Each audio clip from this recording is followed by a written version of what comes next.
Dear countrymen, it was only a few days back that we were amidst you seeking your mandate. We sought you out on the highways and the lanes and bylanes of our villages and cities. It will be my endeavor that the government structures do not come in the way of the dialogue we have established. We have brought to this capital city the dust of the fields and granaries of India. Its message will guide us in everything that we do. The people of India have made a major contribution in the struggle for change in the last few years. For this, I am grateful to you. After a long and dark night, the day has dawned, but it is still a misty dawn. The coffers of the government are empty. Our hearts are inflamed. There has been much violence and bloodshed. Inflation has impoverished our people, but we have had two main strengths, your faith and our fortitude. It is these strengths which have enabled us to succeed in our difficult struggle, and they alone will gain enable us to forge ahead on our chosen path. The country is greater than any party. We will try to solve the burning problems of the nation through consensus and reconciliation. The opposition will also be taken into confidence. I thank the opposition for its assurance of constructive cooperation. India belongs to all of us and all must work for her progress. Riots and violence have shaken us, but we should not forget that our greatest strength is our emotional oneness. We will not allow this to be weakened. A nation is not a map on a piece of paper. It lives in the hearts of the people. And if hearts are divided, the nation is divided. We will not allow this to happen. Much blood has been split. Now it is time that we shed some tears, only then can this be washed away.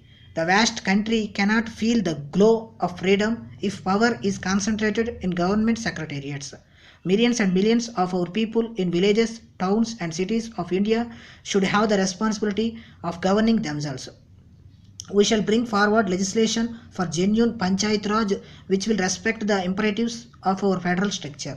Norms and values are the bedrock of democracy. Therefore, the sanctity of democratic institutions will be restored and the autonomy of the judiciary and parliament will be strengthened. We will establish a Lokpal to ensure that moral values of public life are not violated. Even the Prime Minister will not be above such scrutiny. We will have to increase access to information. If the government functions in full public view, wrongdoings will be minimized. To this end, the Officials Secrets Act will be amended and we will make the functioning of the government more transparent.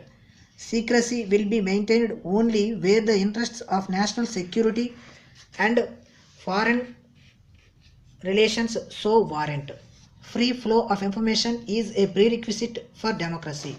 The right to information will be enshrined in our constitution and Doordarshan and All India Radio will be given autonomy.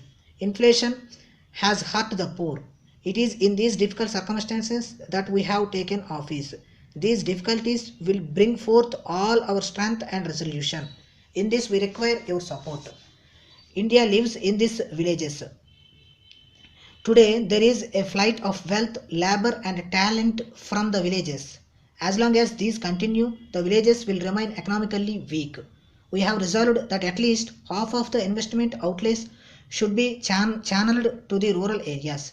The terms of trade for the farmers and workers have deteriorated and for their hard work they get hunger, poverty and debt.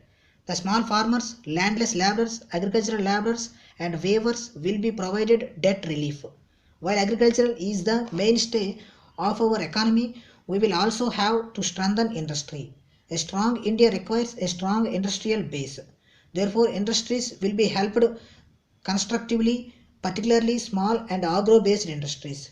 In order to ensure that workers have an increased say in the running of industries, we will introduce a program of making workers partners in management. Efforts will be made to introduce this very soon in the public sector. A very large number of scheduled caste and scheduled tribe brethren are without even basic shelter. It will be our primary aim to ensure that they lead lives of dignity and honor. The fire of hunger can be extinguished by food, but the fire that ignites the mind of the disinherited can only culminate in a revolution. History has placed on the agenda of the nation the imperative of economic and social justice. Lifelong suffering is the fate of the worker section. Nothing is worse than a life of indignity. Social justice demands that hope must light up lives of the weaker sections. It will be our endeavor that minorities live without fear and as equal partners of our country's progress. The future of the country depends on women. Today they are neglected and exploited. The first step towards systematic change is to bring women into the national mainstream. Human resource is our country's greatest asset. Unemployment stands in the way of proper utilization of this resource. We will make the right to work a part of the Constitution. The youth has played a major role in the change of government. I am grateful to them. I summon our youth to organize our people not only to change governments but also to bring about basic changes in the lives of the poor. Our democracy has to be liberated from the evil influence of money power. To this end, the youth can mobilize all working people in the struggle for a new world order. A country's foreign policy is built on a national consensus. Our policy of non-alignment derives from a national commitment. In the changed circumstances, we shall try to strengthen non-alignment. We shall continue to struggle for peace, disarmament and development. Effective steps will be taken to improve relations with our neighbors. I thank you for the support you have given for the change of the government. We need greater support for the work of the new government. We will give a government that every Indian will be proud of. Jai Hind.